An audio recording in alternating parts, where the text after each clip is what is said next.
they had this helicopter swing. And bear in mind, we're in full costume and makeup, very like haunting outfits. We're swinging around like legs up in the air on this helicopter swing. If anyone looked out the window, it would have been like a nightmare from the 19th century. I'm so jealous.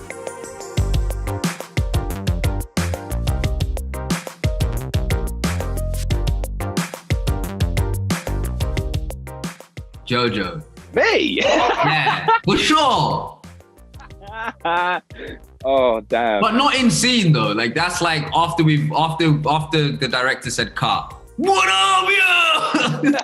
Jojo, because he just sometimes comes out with these lines which are definitely not written on the page, and like he'll say it, and even he'll make himself laugh, and then everyone's laughing. They're like, okay, let's go again. I do have a terrible habit of being like, as the camera's gone up, there's a huge steady cam there, like literally about like counting down, about to call action. I'll be there like, have I ever told you about the time I got my head stuck in a bar of the Eiffel Tower?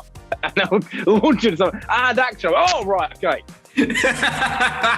Right, what's going on here? Let's solve this crime. There's definitely a bit of that going on, yeah. But I'd say Jojo. Jojo, yeah. Good I agree.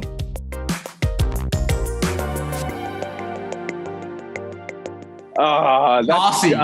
That's Darcy, bro. Yeah, it is. I didn't want to say it. Maybe me. She's just there like, which?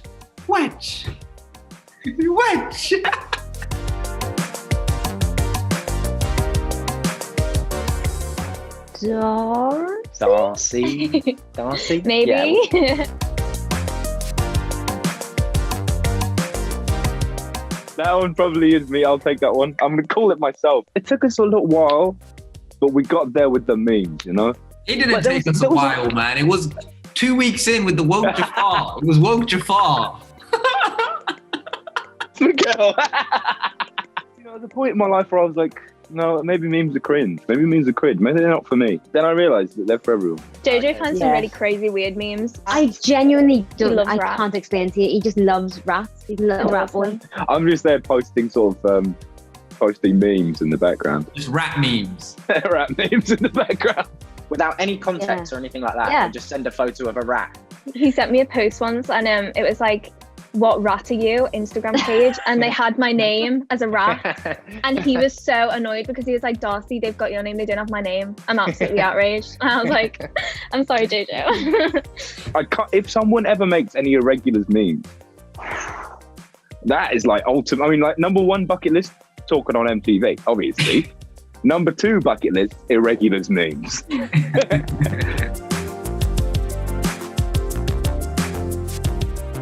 Mikkel. Yeah, that's me. Absolutely. I'm like the skinniest fat guy you'll ever meet. Like for real. Like I can eat so much and I just don't grow. I don't know how it happens. Mikkel. He loves a tea table. Sometimes we'd be filming and he'd be like, yeah, I'm just going down the fish and chip shop. Just going to go grab some Yes, he takes himself off. We're on set. Where are we going to find the fish and chip shop? I remember once they said we were turning and he was literally at the tea table and everyone was like, where's Mikkel? Where's Mikkel is a very common line from when we had time on set.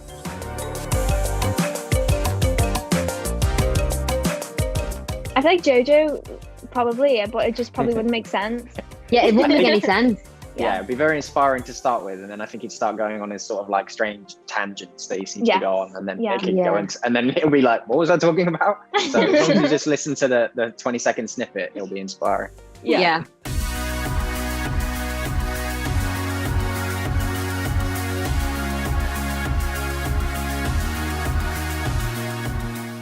My thoughts were, God, they're gonna need some serious cash to do this.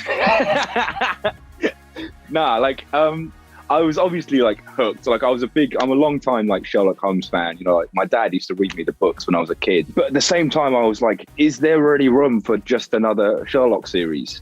And the answer to that, I think, is no.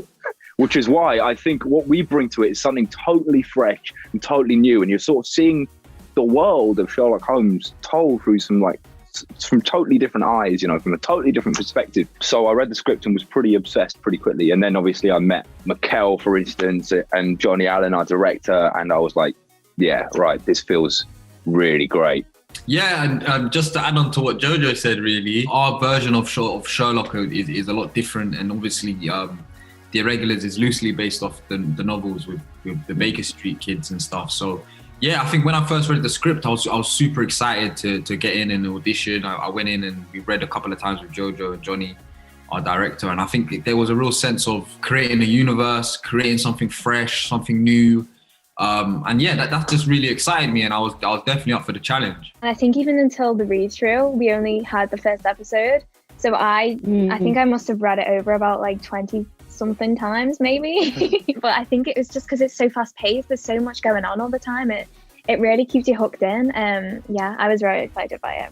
Reading Tom's scripts, it just stays here and it keeps going up and up and up. And you think, okay, there's got to be a bad bit somewhere, but no, he has broken the mold.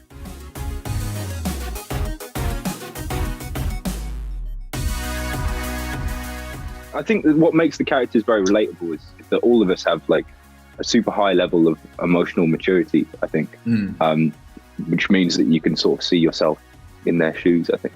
With Spike, I think, you know, he's the character that tries to bring the best out of the worst situations, you know, always trying to put a smile on his friends' faces and kind of lift them out of the dumps that they were always in. And I think I could probably take a little bit of that and use it in my everyday life, instead of being a little bit more optimistic than pessimistic.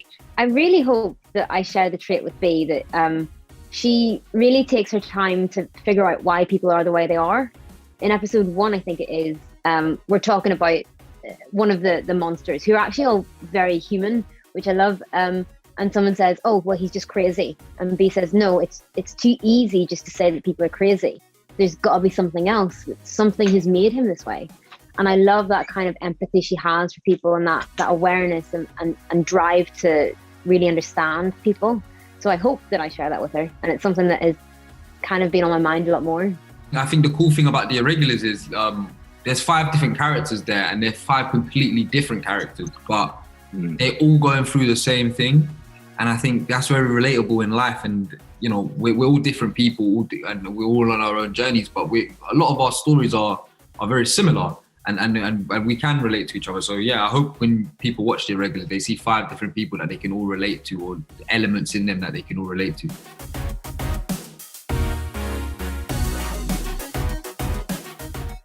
We were filming in like an abandoned building in Manchester, and next to it there was this like kids playground.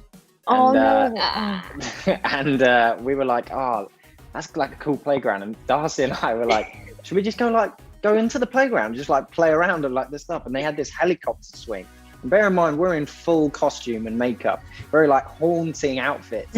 We're swinging around like legs up in the air on this helicopter swing. If anyone looked out the window, it would have been like a nightmare from the 19th century. I'm so jealous. I wasn't allowed on that. Yeah, because we of my broke the hair. rules. I kept asking people to come on with me, and they were like, I'm not allowed. And then finally Harrison was like, I was like, I'll do it. Yeah. Let's go. I think that sort of gang that formed off screen is what got us like through and made every day so great, you know. And it really was like, I look back on it and I'm like, I can't think of a moment where I was like, okay, I kind of like, are we nearly done? You know, it was never that moment. Never, you know what I mean?